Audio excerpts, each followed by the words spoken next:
మన ప్రభువును ప్రియ రక్షకునైన యేసుక్రీస్తు వారి అత్యున్నతమైన నామమున డైలీ బైబిల్ డివోషన్స్కి స్వాగతం.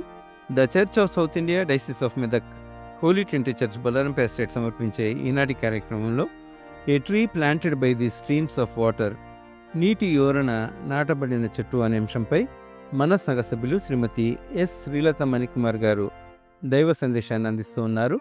అంశాన్ని ఆవిష్కరించే ఈ భక్తి గీతాన్ని ముందుగా విందాం.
ప్రభు అయిన యేసుక్రీస్తు నామములో డైలీ డివోషన్కు సంఘం అంతటికి ఆహ్వానం అండి. వాక్యంలోనికి వెళ్ళడానికి ముందుగా మనం చిన్న ప్రార్థన చేసుకుందాం.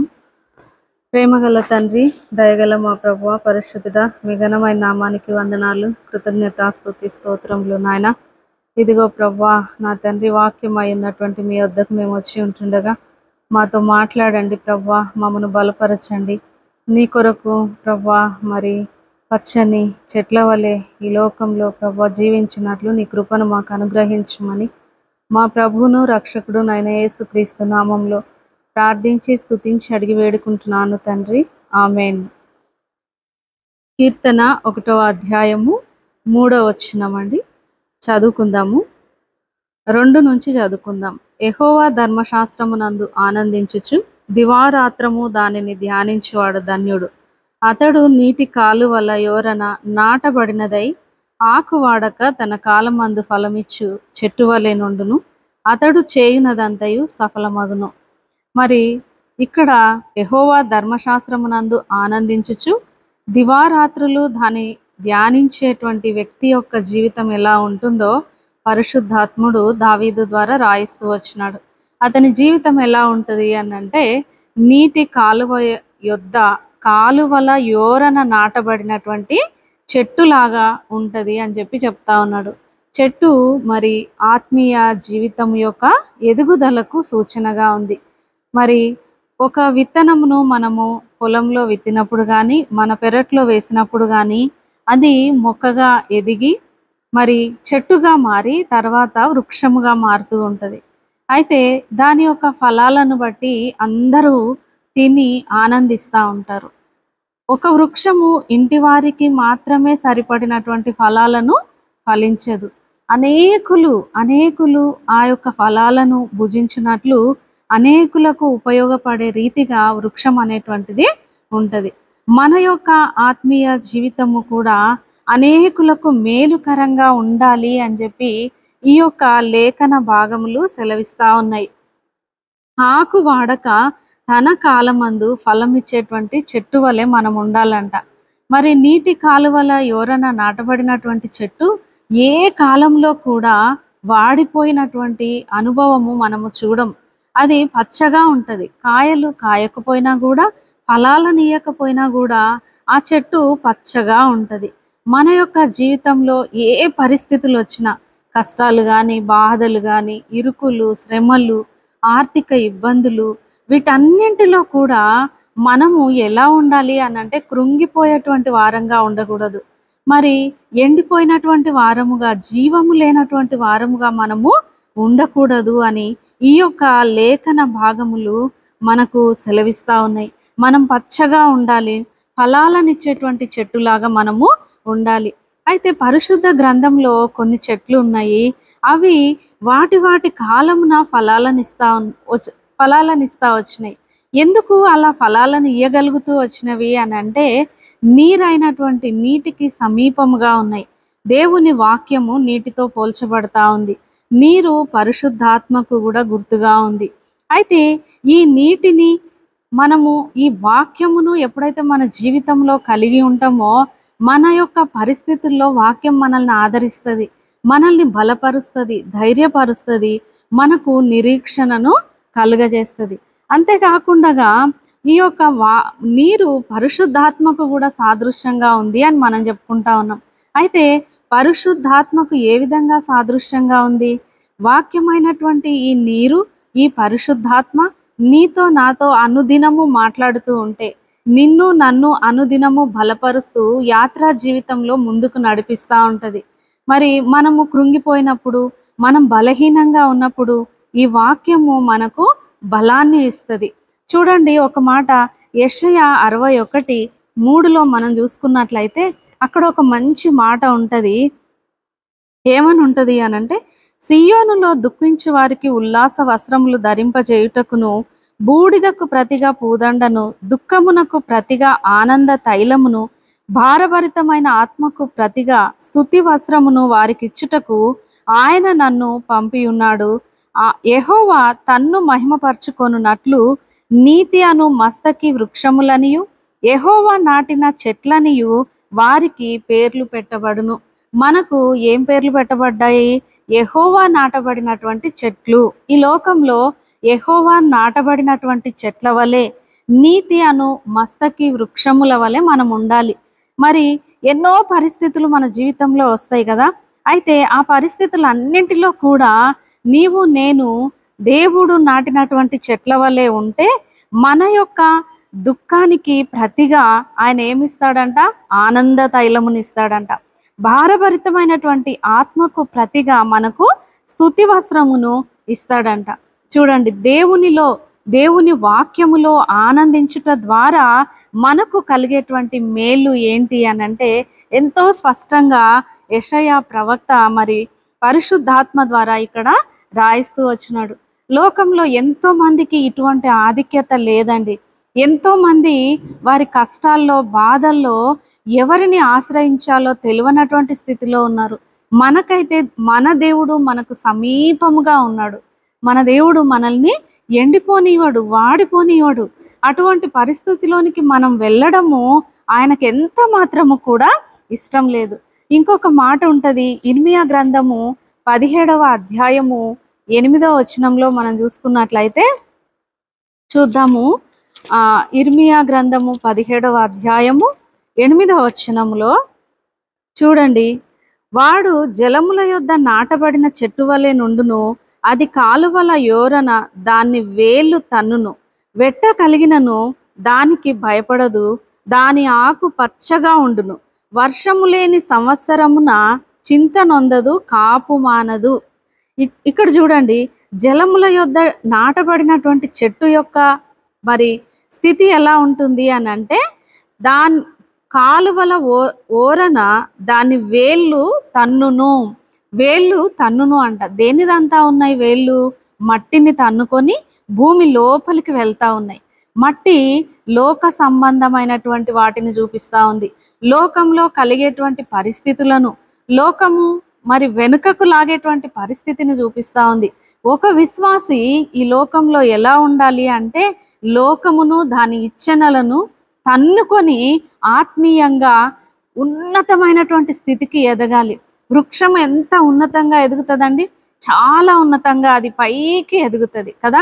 ఈ లోకంలో దేవుని బిడ్డల యొక్క నీతి, పరిశుద్ధత, ఆత్మీయ జీవితము కూడా అంత ఉన్నతంగా ఎదగాలి అని అంటే నీవు నేను ఆత్మీయంగా మన వేర్లు బలంగా ఉండాలి. మట్టిని తన్నుకుంటూ మనము పైకి ఎదిగే వారంగా ఉండాలి. శరీర సంబంధమైనటువంటి కార్యములను తన్నుతూ మనము వాటిని విసర్జిస్తూ పైకి ఎదిగేటువంటి అనుభవంలో మనం ఉండాలి. అప్పుడే మన యొక్క కాపు మానదు అని అంట. ఎప్పుడు మానదు? వర్షము లేని సంవత్సరంలో కూడా దాని కాపు మానదు అని చెప్పి అంటా ఉన్నారు. మరి మనము శరీర క్రియలను విసర్జించి మరి శరీర క్రియలను విడిచిపెట్టి ప్రభు కొరకు ముందుకు సాగే వారంగా ఉన్నామా? దేవుని వాక్యమును ఆధారంగా చేసుకొని ముందుకు సాగే వారంగా ఉన్నామా? దేన్ని ఆధారం చేసుకొని మనం ఎదుగుతా ఉన్నాం? మరి యెహెజ్కేలు 47:7వ వచనంలో మనం చూసినట్లయితే అక్కడ కూడా ఒక చెట్టు ఉంది. చూడండి, మరి యెహెజ్కేలు 47వ అధ్యాయము 7వ వచనంలో ఒక నది ఉంది. నేను తిరిగి రాగా నదీ తీరమున ఇరుప్రక్కల చెట్లు విస్తారముగా కనబడెను. అప్పుడు ఆయన నాతో ఇట్లనెను, ఈ నీళ్లు ఉబుకి తూర్పుగానున్న ప్రతి ప్రదేశమునకు పారి అరాబాలోనికి దిగి సముద్రములో పడును. అప్పుడు సముద్రపు నీళ్లు మంచినీళ్ళగును. వడిగా పారు ఈ నది వచ్చు చోట్ల నెల్ల జలచరములన్నీయు బ్రతుకును. ఈ నీళ్లు అక్కడికి వచ్చుట వలన ఆ నీరు మంచినీళ్ళగును గనుక చేపలు బహు విస్తారము అగును. ఈ నది ఎక్కడ పారునో అక్కడ సమస్తమును బ్రతుకును. చూడండి, ఇక్కడ ఒక నది కనబడతా ఉంది. ఈ నది ప్రవహిస్తా ఉంది. ప్రవహించిన చోటల్లా కూడా జీవం కలుగుతా ఉంది. అంటే ఈ నదిలో ఉన్నటువంటి నీళ్లు మనం పరిశుద్ధాత్మకు గుర్తు అని చెప్పుకున్నాం కదా. పరిశుద్ధాత్ముడు నీలో నాలో కార్యం చేస్తూ ఉంటే ఈ లోకంలో మనం ఎక్కడికి వెళ్ళినా మన చుట్టూ ఉన్నటువంటి వారికి జీవాన్ని అందించేటువంటి వారంగా ఉంటాం. చచ్చినటువంటి స్థితిలో పాపముల చేత, అపరాధముల చేత, శరీర కార్యముల చేత చచ్చిన స్థితిలో ఉన్నటువంటి మనుషుల మధ్యలోనికి నీవు నేను వెళ్ళినప్పుడు నీలో నాలో ఉన్నటువంటి పరిశుద్ధాత్ముడు వారికి జీవాన్ని కలిగించేటువంటి విధానంలో ఉండాలి. అయితే అలా ఉండాలి అంటే ముందుగా మనము పరిశుద్ధాత్ముని యొక్క ఆధీనంలో ఉండాలి, పరిశుద్ధాత్ముని యొక్క నడిపింపులో ఉండాలి, పరిశుద్ధాత్ముడు మనతో మాట్లాడుతున్నటువంటి ప్రతి మాటకు మనం విధేయత చూపేటువంటి వారంగా ఉండాలి. ఎప్పుడైతే పరిశుద్ధాత్ముని యొక్క మాటకు మనం విధేయత చూపుతామో మన ద్వారా అనేకమైనటువంటి అద్భుత కార్యాలు జరుగుతాయి. ఎవరైతే పరిశుద్ధాత్మ ద్వారా ప్రతి దినము సరిచేయబడరో, పరిశుద్ధాత్ముని యొక్క స్వరమును వినకుండా ఉంటారో వారు ఆత్మీయంగా చచ్చిన అనుభవంలో ఉన్నారు అని అర్థం. పరిశుద్ధాత్ముడు ప్రతిదినము నిన్ను నన్ను ఈ లోకయాత్రలో సరిచేస్తూ ప్రభువు కొరకు, ఆయన రాకడ కొరకు నిన్ను నన్ను సిద్ధపరుస్తా ఉన్నాడు. అటువంటి సిద్ధపాటుకు ఎన్నో ఉంటాయి. ఎన్నోసార్లు మనము అనేక పరిస్థితుల గుండా వెళ్ళవలసి వస్తుంది. మనలో ఉన్నటువంటి లోటుపాట్లను సరిచేస్తూ ఉంటాడు. సరిచేస్తున్నప్పుడు కొంచెం బాధ, నెమ్మది, దుఃఖము కలుగుతుంది. అయితే వాటన్నింటికి కూడా మనం విధేయత చూపాలి. విధేయత చూపినప్పుడే మనలో జీవం ఉంటుంది. మన ద్వారా మన కుటుంబానికి, సంఘానికి, సమాజానికి ఆత్మీయమైనటువంటి క్షేమాభివృద్ధి, జీవము కలుగుతుంది. ఎవరి జీవితంలో అయితే పరిశుద్ధాత్ముని యొక్క గద్దింపు, నడిపింపు లేదో వారు ఆత్మీయంగా చచ్చిన స్థితిలో ఉన్నారు అని అర్థము.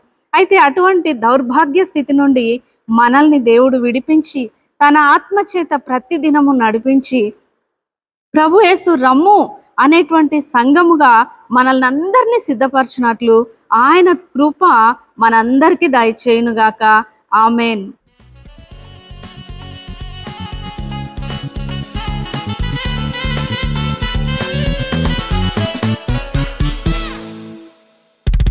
वाक्य ध्यान